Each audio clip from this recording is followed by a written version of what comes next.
नमस्कार. आपण पाहताय आणि ऐकताय आपले अण्णा हे युट्यूब चॅनल. मी गणेश तुकाराम शिंदे तुम्हा सर्वांचं आपले अण्णा या युट्यूब चॅनलवर स्वागत करत आहे. आजकाल कलियुग आहे असे म्हणतात आणि या कलियुगात लोक काय करतील काय नाही हे सांगता येत नाही. पैशाच्या हव्यासापोटी तर कोणी काही करायला लागले. परवा औसा तालुक्यातील वानवडा जो रत्नागिरी ते नागपूर या राष्ट्रीय महामार्गावर वानवडा टी पॉइंट आहे, तेथून वानवडा गावात जो रस्ता जातो त्या रस्त्यावर रात्री उशिरा एका कारनं पेट घेतला होता आणि त्या कारमध्ये कारचा चालक जळून खाक झाला. पोलिसाला कुणीतरी ही माहिती कळवली. मग पोलिसांनी औसा पोलिसांनी अग्निशमन दलाचं बंब आणि स्वतः पोलीस तिथं दाखल झाले आणि आग विझवली. त्यावेळी या कारमध्ये एक इसमाचा शरीर जळून खाक झाल्याचं पाहायला मिळालं. त्या इसमाचा फक्त सांगाडाच होता. मग त्या कारचा क्रमांक, कारमध्ये आढळलेल्या वस्तूवरून पोलिसांनी प्रथम हा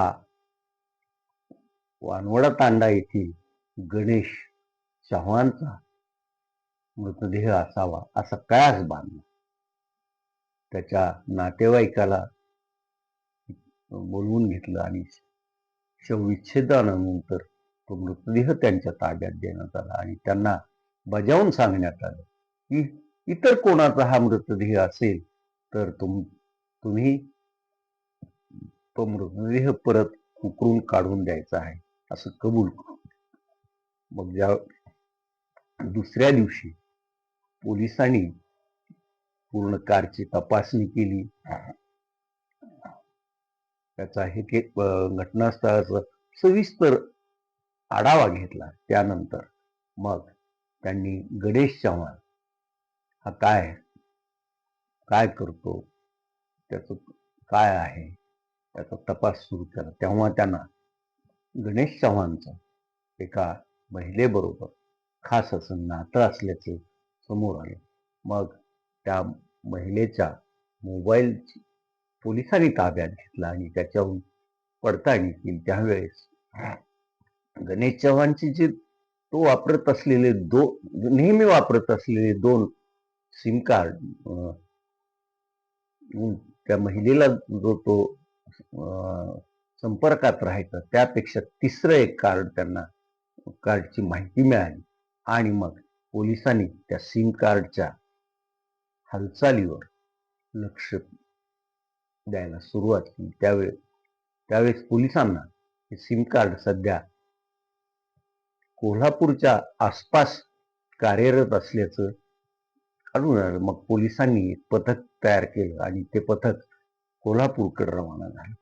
पुढं हा सिम कार्ड वापरणारा ग्रस्त कोकणातील सिंधुदुर्गापर्यंत पुढे गेल्याचं हे झालं. मग सिंधुदुर्ग जिल्ह्यात पोलिसांनी ज्याला अटक केली तो पोलिसांचा जो सुरुवातीला कयास होता की त्या कारमध्ये जळून खाक झालेला गणेश चव्हाणच आहे त्या आणि आपण पकडलेला पण गणेश चव्हाणच आहे हे झालं. त्यावेळेस मग पोलिसांनी गणेश चव्हाणला सिंधुदुर्गात ताब्यात घेतलं आणि औषधात आणलं. त्यानं आपणच 1 कोटीचा जो आपला टर्म इन्शुरन्स आहे त्याची रक्कम हडप करण्यासाठी हा बनाव रचल्याचं स्पष्ट केलं.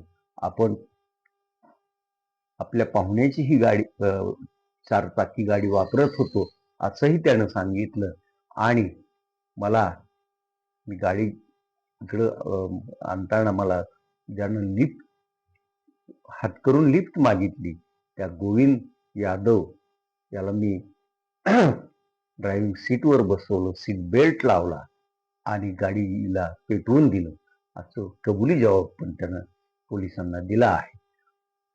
त्या गोविंद यादव फक्त चुकलं काय, तर त्याला हा लिफ्ट देणारा गणेश चव्हाण यमदूत आहे हे कळूनच चुकलं नाही. त्यानं आपल्याला औसा जवळ करायचे म्हणून त्या चारचाकी वाहनाला हात केला. गणेश चव्हाणच्या डोक्यात जे शिजत होतं त्याला आयतीच शिकार मिळाली आणि गोविंद यादवला त्यानं गाडीत घेतलं. वानवडा टी पॉइंटवरून गावात वाहणाऱ्या रस्त्यावर त्यानं गाडी थांबवली असावी. गोविंद यादवला ड्रायव्हिंगच्या सीटवर बसवलं असावं, सीट बेल्ट लावला असावा आणि गाडीला आग लावून दिली असावी. हकनाक त्यात गणेश चव्हाणनं हकनाक गोविंद यादवचा बळी घेतला आहे. आता पोलीस त्याचा सर्व पुरावे वगैरे गोळा करतील आणि ह्या निष्ठूर अशा गणेश चव्हाणला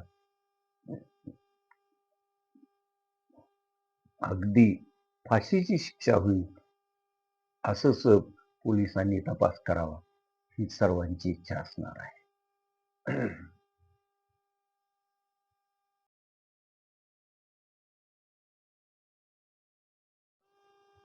धाराशिव, बार्शी, लातूर या परिसरातील लोकांना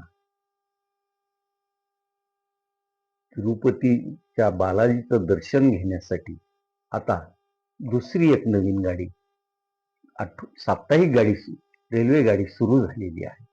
पंढरपूर ते तिरुपती अशी ती गाडी असून ती आठवड्यातून एकदा पंढरपूर तिरुपतीला जाईल आणि तिरुपतीहून परत पंढरपूरकडे येणार आहे.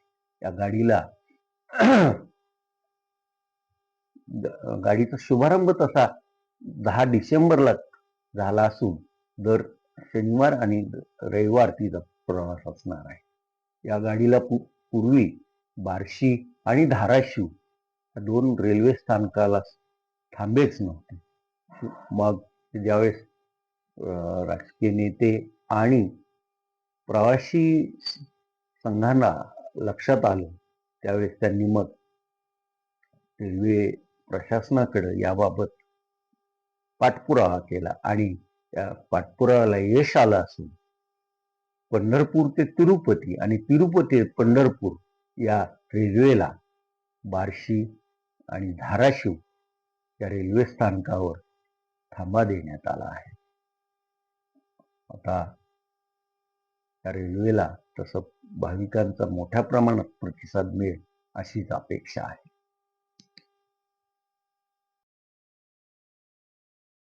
धाराशिव जिल्ह्यात विद्यार्थी दशेपासूनच खेळाची आवड असणारे अनेक विद्यार्थी आहे. अशातील एक मूळचा शिंगोली तालुका जिल्हा धाराशिव येथील राहणारा आणि सध्या रुईभर तालुका जिल्हा धाराशिव येथील जयप्रकाश विद्यालयात शिक्षण घेणारा सुयश आडे पण एक आहे. नुकतीच मध्य प्रदेशमधील देवास येथे टेनिस सॉफ्टबॉल स्पर्धा राष्ट्रीय स्तरावरची स्पर्धा पार पडली. या स्पर्धेत सुयश आडे यानं टेनिस सॉफ्टबॉल स्पर्धेत सांघिक याच्यात पण त्याच्या संघानं अजिंक्यपद पटकावलं आणि वैयक्तिक याच्यात पण सुयश आडेनं सुवर्णपद पटकावलं आहे. सुयश आडेला जयप्रकाश विद्यालयातील क्रीडा शिक्षक या शाळा चालवणाऱ्या संस्थेचे प्रमुख सुभाष कोळगे, रामदास कोळगे, शाळेचे प्रमुख असलेले डॉक्टर जयप्रकाश कोळगे आदींचं मार्गदर्शन लाभलं होतं. त्यामुळे सुयशनं हे यश मिळवलेलं आहे. सुयशच्या या यशाबद्दल त्याचं खासदार ओमप्रकाश राजे निंबाळकर, तुळजापूरचे भाजपचे आमदार राणा जगजितसिंह पाटील, धाराशिव कळंबचे आमदार कैलास घाडगे पाटील आणि इतर अनेक मान्यवरांनी त्याचं कौतुक करून त्याचं अभिनंदन पण केलं आहे. आज आपण आता इथंच थांबूयात. तुम्ही आपल्या अण्णा हे यूट्यूब चॅनल सबस्क्राईब करा, लाईक करा आणि कमेंट्स पण नोंदवा. धन्यवाद.